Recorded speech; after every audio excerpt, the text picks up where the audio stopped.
And that's actually one of the big challenges owners have is like see things unfolding and to not jump in and not try and save the day Yes. and to let things unfold. Hey, everybody, welcome back to the show. I am happy to have you here for this episode, as I am with every episode. And today, we're going to do another one of those sort of special and different episodes. We're going to talk about my new book, Ownership: How Getting Selfish Got Me Unstuck. And today, I have joining me John Corcoran.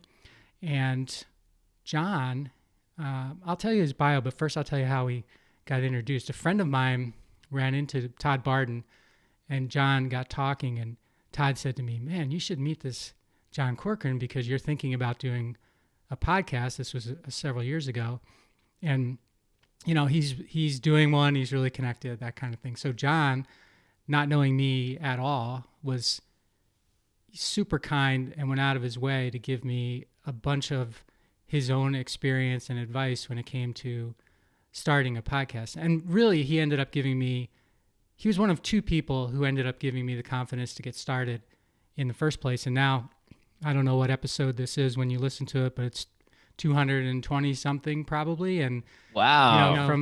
thanks. From starting at nothing a couple of years, 3 years ago. And, with John's push, I just feel really grateful to be in the position I am and to have him here today for this special episode. So let me tell you a little bit about John. John is the co-founder of Rise 25. They help B2B businesses connect with clients and referral partners and get a return on investment, ROI, using a podcast. John's been a speechwriter in the Clinton White House, and he's been published widely in places like Forbes, the Huffington Post, Entrepreneur Magazine, and many more. And that's just a little thumbnail, but it gives you a good idea that this guy is top notch person. You can find out more about John at the website www.rise25.com. So today we are going to talk about two chapters from the book. We're going to talk about chapter 19, which is called The Four Fallacies, and we're going to talk about chapter 26, which is called Getting Selfish. So I'm going to start. Well, first of all, John, I forgot to do this. Welcome to the show. Thank you. Thanks for joining me. Thank you, Mike. Such a pleasure to be here. And wow, you produced way more episodes than I did in my first 3 years. My first 3 years, I put out probably 50 or something. So kudos to you. That's great. Well, I appreciate you getting me going, and once you got me going, it's hard for me to stop. I know. That's what I say. I mean, there's endlessly fascinated with people to talk to. Well, there's so many. That's what's great about podcasting. There are so many successful and interesting people in the world. And now, especially with the online platforms, you can just get to anyone in the world and share amazing stories that for me help me accomplish my goal of inspiring and activating greatness in everyone who's listening. Yeah, and help unlock that wisdom. I mean, I say to people all the time, like, you have got such great wisdom, experience, stories to share. I want to share that with whoever I can. And, people, oftentimes they love doing that. So let's get into chapter 19. I'm going to let everybody know what was in my mind when I was writing this chapter, and then John's going to explore that a little bit and hopefully offer some of his own experiences as well. So I was in this stage of my entrepreneurial career that I call the broke stage, and pretty much in my experience, everyone gets there at some point. The difference is how they get there and how long they stay there, and if they ever get out. So those are sort of the three differences. But for me, my partner Butch passed away in a fire at one of our facilities in 2003, and we'd been in business about 10 years at that point, and I was really suffering from the grind and from a bunch of other things that had happened when this occurred, and I didn't know what to do. I was just broken by that. And so I was in this place I call the Valley of Uncertainty for a while, just kind of wallowing around, trying to decide who I could blame and whose fault it was, who's going to help me, who's going to show me the way, all these sort of victim mentality type thoughts were going through my head. And over time, I I did a couple of things. One, I became aware that I was in that place because that's where I designed myself to be. So I didn't like to admit that, but that's what happened, and that's why I was there. And I did a couple of exercises once I had that awareness. And one, I wrote an inventory of things that I called, it was basically a list of inventory of all the things that I thought I could be doing better or I hadn't done very well.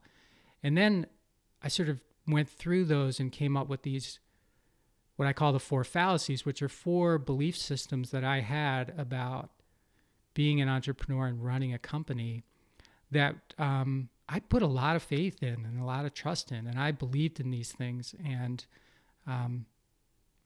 I determined after a lot of introspection that I was just wrong about these things. And that's what was going on in my mind when I wrote this chapter. So John, I'll have you take it from here. Yeah. Well, first, I'd like to dig a little bit further into the first part, what you said about you was in that place because it was where I designed myself to be. You want to expand on that a little bit more? Yeah.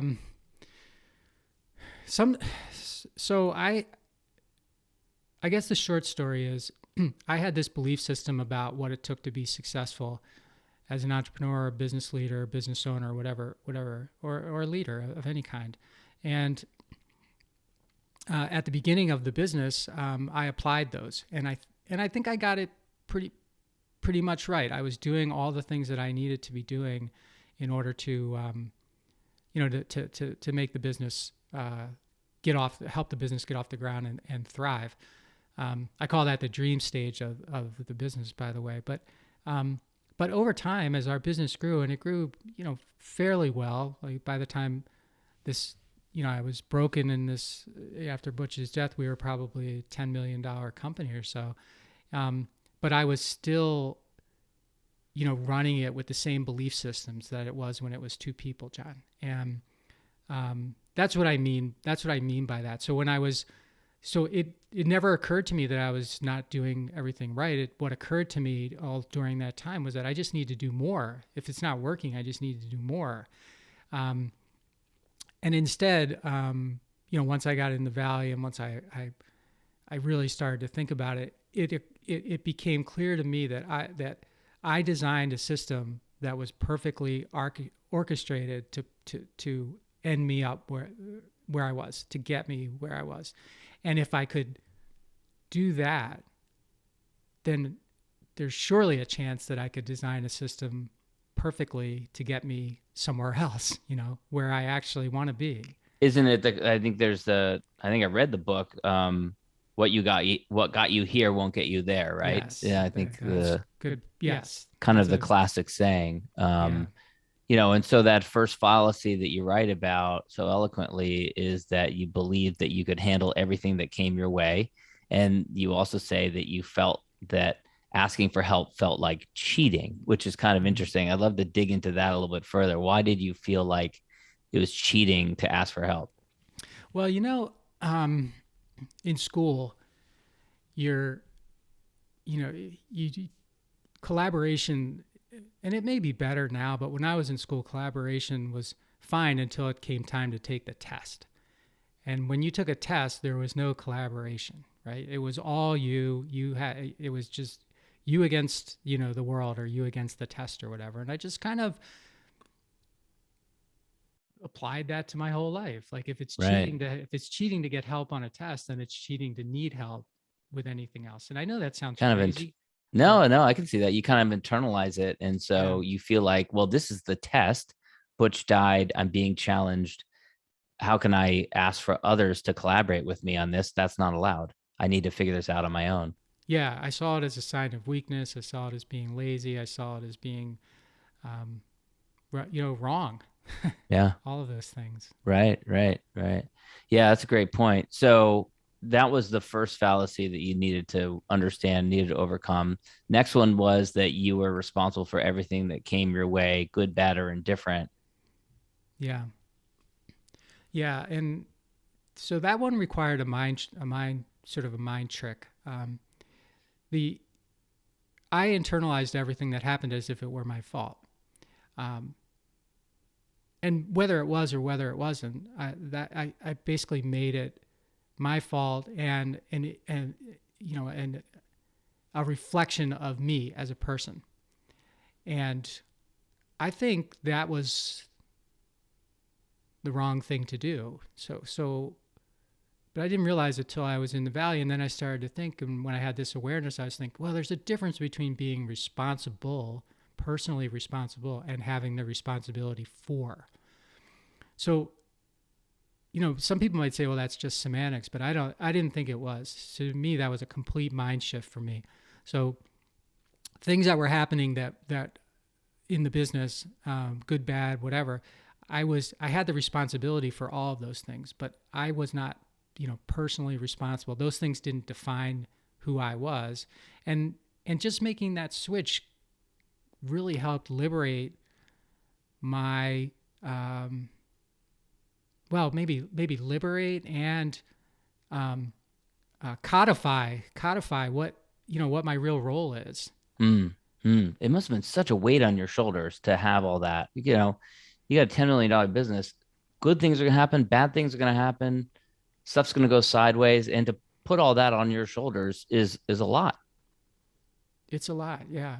But I think a lot of people do it. That's why it's in the book, because I don't think it's like all the stories and stuff are mine, and everyone's stories are different. But I feel like a lot of us have stories that end up with that sort of lesson that we take them, we're personally responsible for them, and that really grinds you down. Where if I can just say I have the responsibility for them, it doesn't make the challenges easier, but it's less about taking something away from me than just another thing that that needs to be handled or addressed. Right. So I guess the question is, something big happens, like the business is on the brink of failure. Obviously, you have to take ownership for that. You have to do everything you can in order to prevent that from happening. But on a day-to-day basis, you have to focus on being responsible for yourself. So I guess the question is, how do you maintain that separation, but also, maintain authority as the owner of the business, responsible for the business, and not let things slip? Yeah. I would say that for me, at least, nobody noticed the difference. I processed it differently inside of me. So I don't think it wasn't like I laid off. It wasn't like I, fell asleep at the wheel or anything like that. I just processed everything differently. It wasn't a switch and it wasn't perfect. So I would slip back but I made a conscious effort to process things differently, John. Yeah. And that just made a big difference for me. Yeah. So like when you become aware of something, when it happens, you're like, oh, it's happening. I can do something about that differently than if I hadn't realized that it was happening.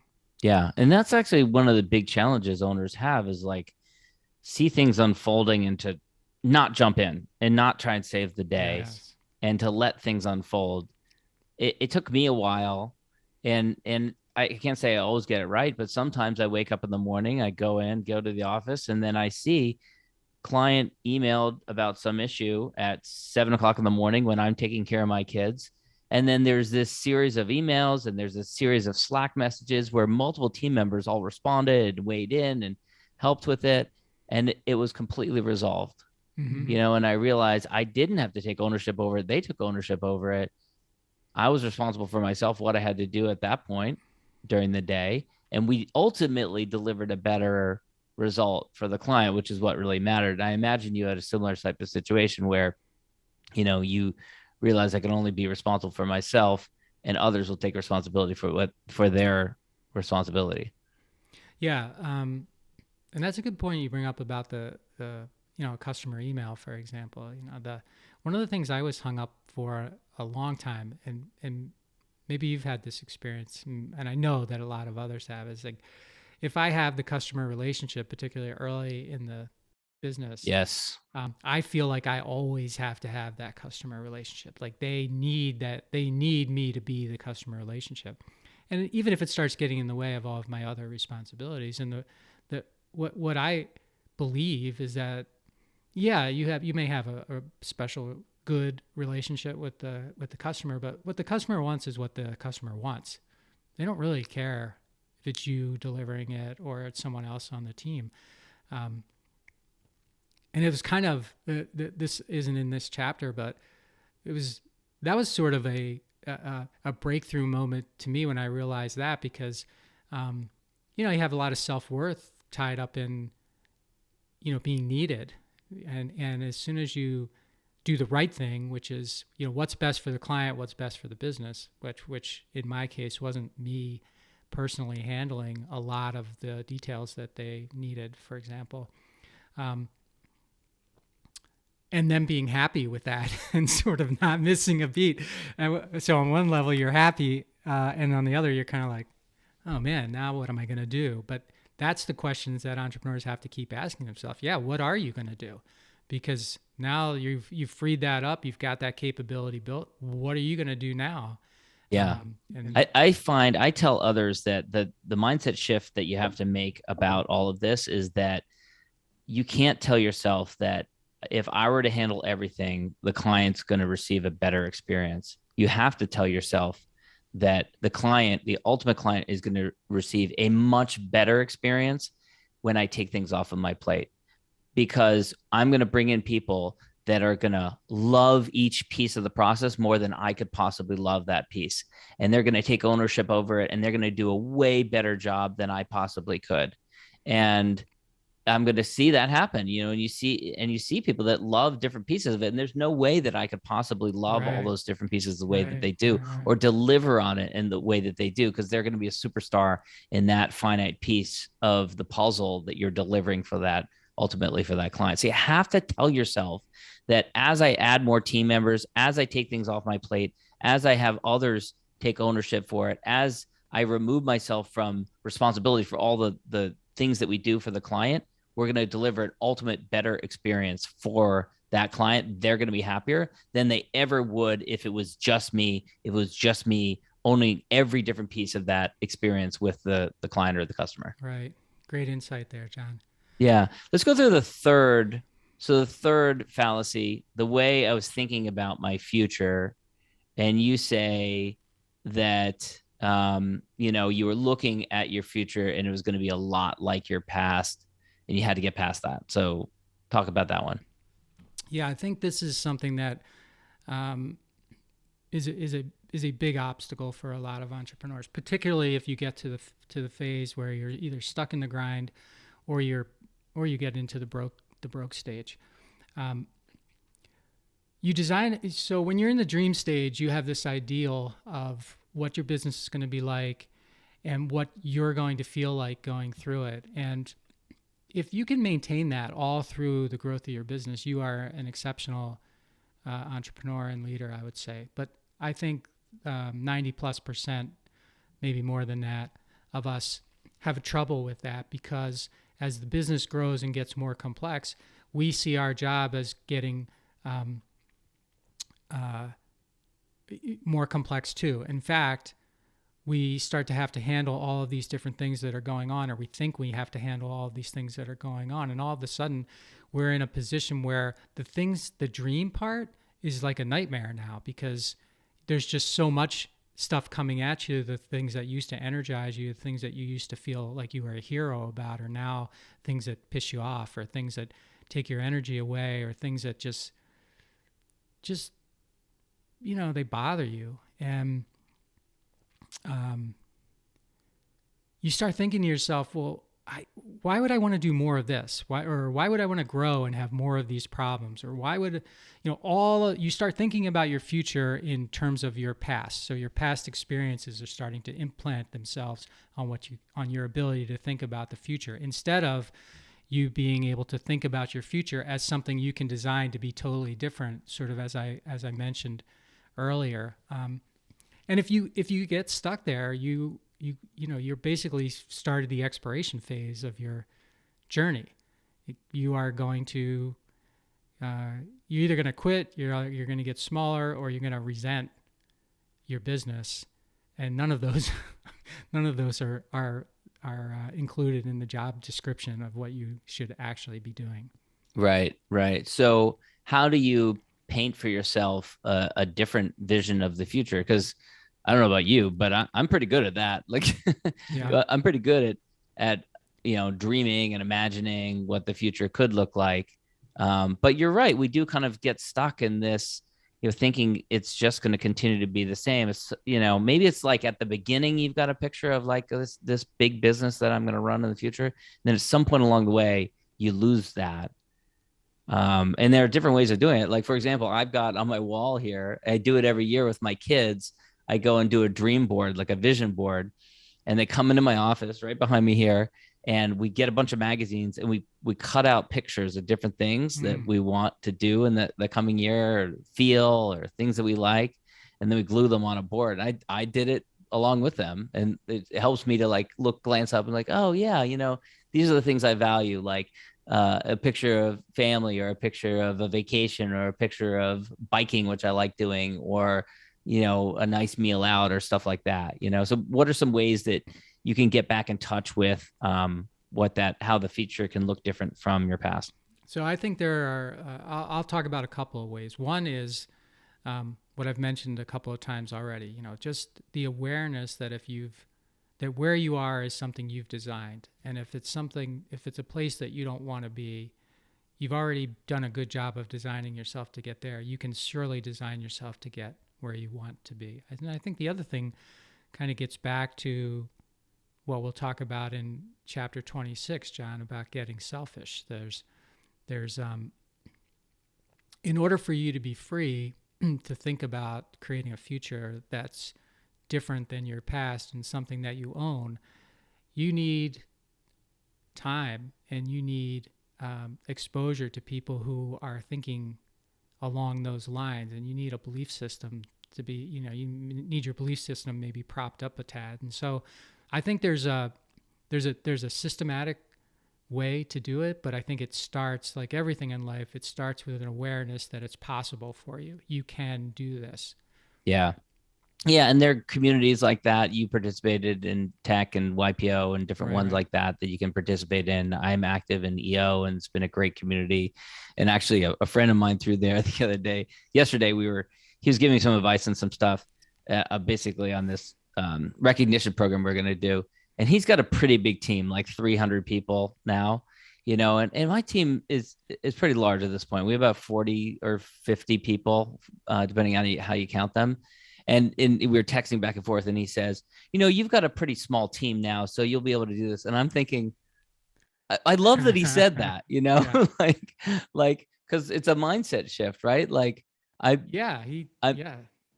he put it in context, like a pretty small team. Well, I'm feeling like, okay, 50 feels pretty big, right? But he's like, it's pretty small. Good, great. I love that. He expanded your capability. Exactly. Right? Exactly. Just like exactly. that. And that's the kind of people you want to surround yourself around. Like, not people who are like, oh my gosh, wow, 50, that's a lot. You must be stressed out by it. But 50 are like, that's totally manageable. You can do much bigger than that. Yep. All right. So, and then the last piece is isolation. And, you said that you build tall, strong walls to isolate you from others. That's one of the fallacies.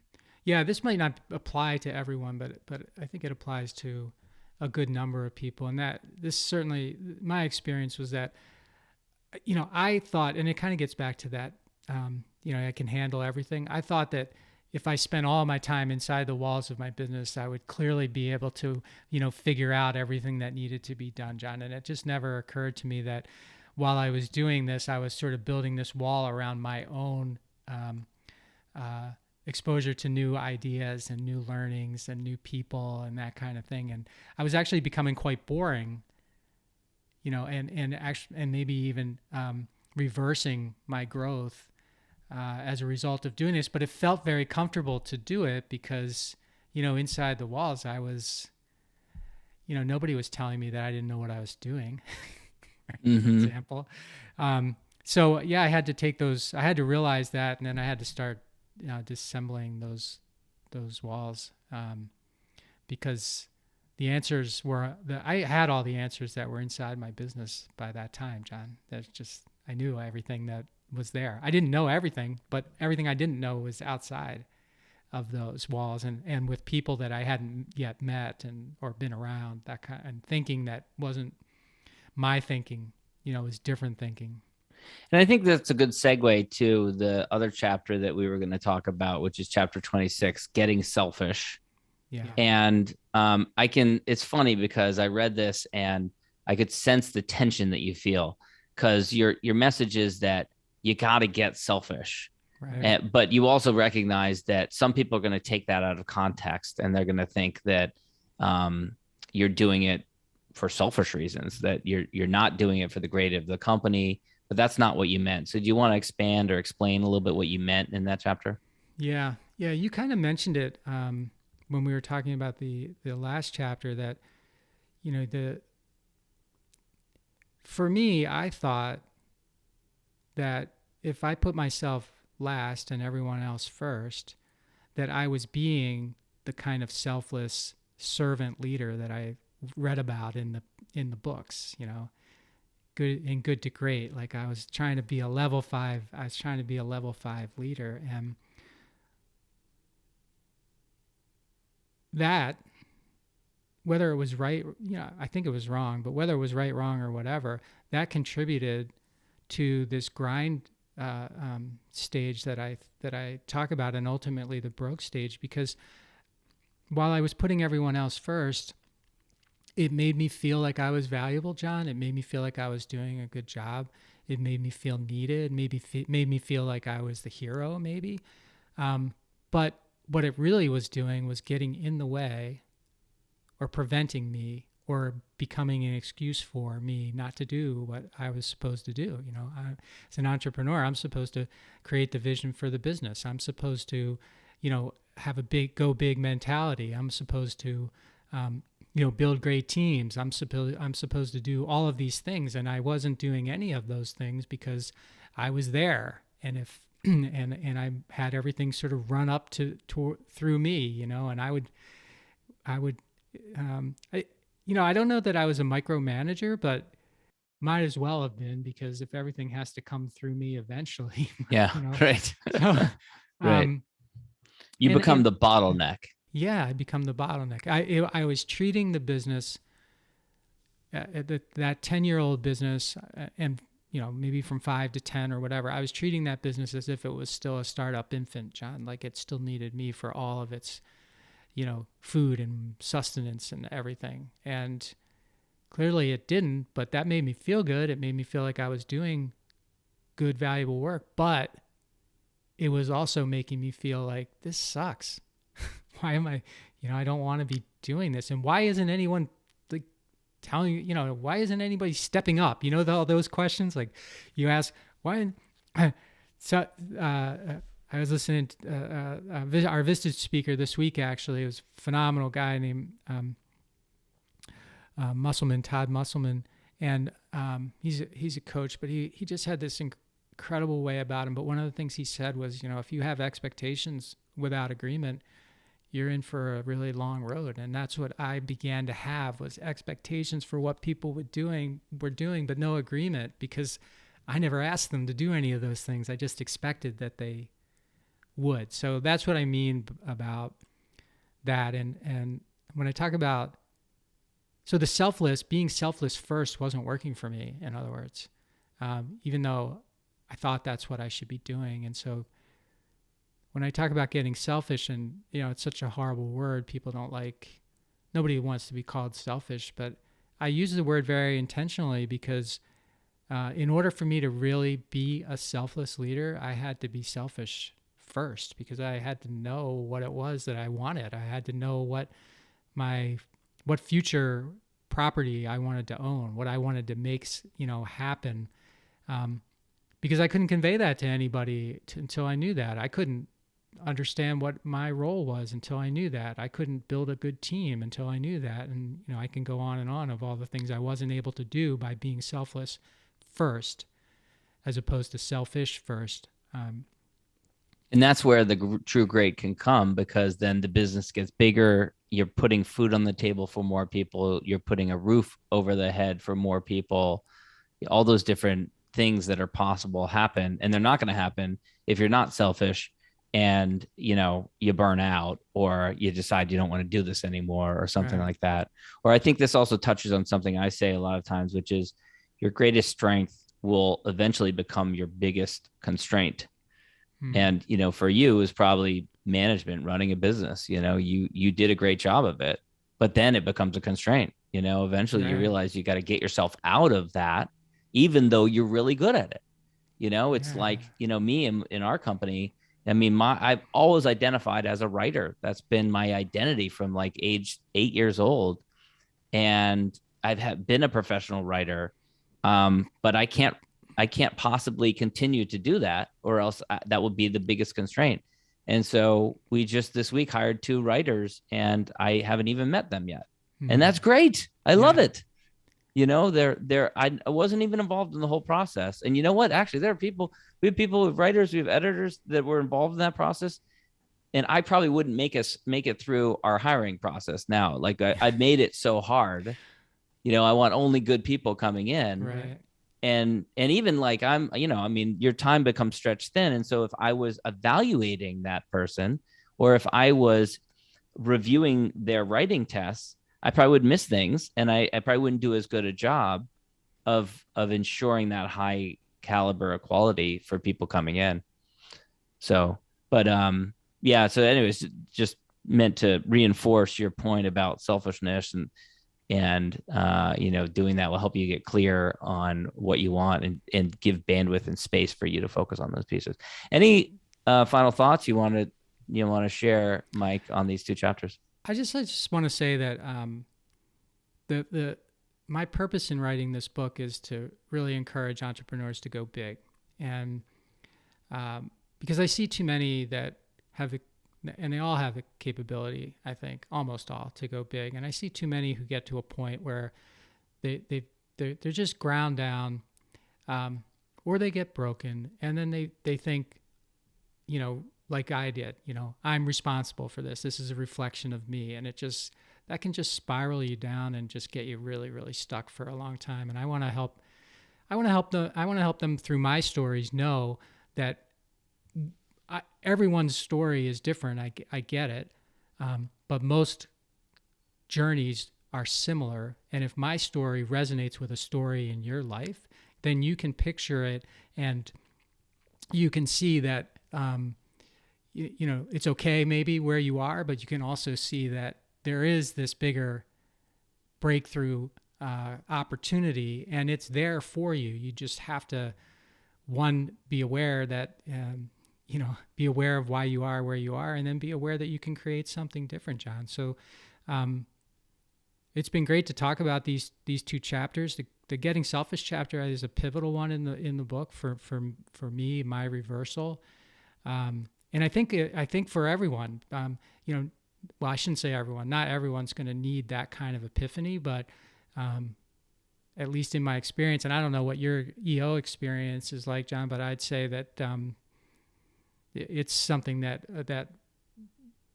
resonates with a lot of entrepreneurs. Oh, definitely. Yeah, I see that a lot as well with other EOers that either they need to get selfish, or they are being selfish, Yeah.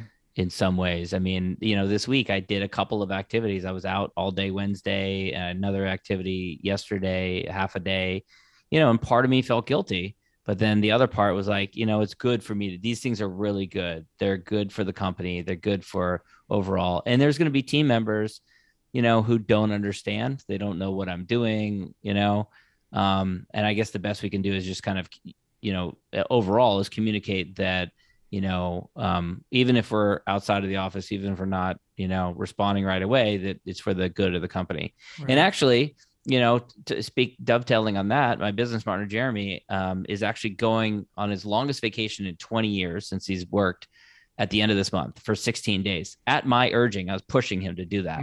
One, to demonstrate that we can survive without him. He's very integral to the company. And two, to give him a break.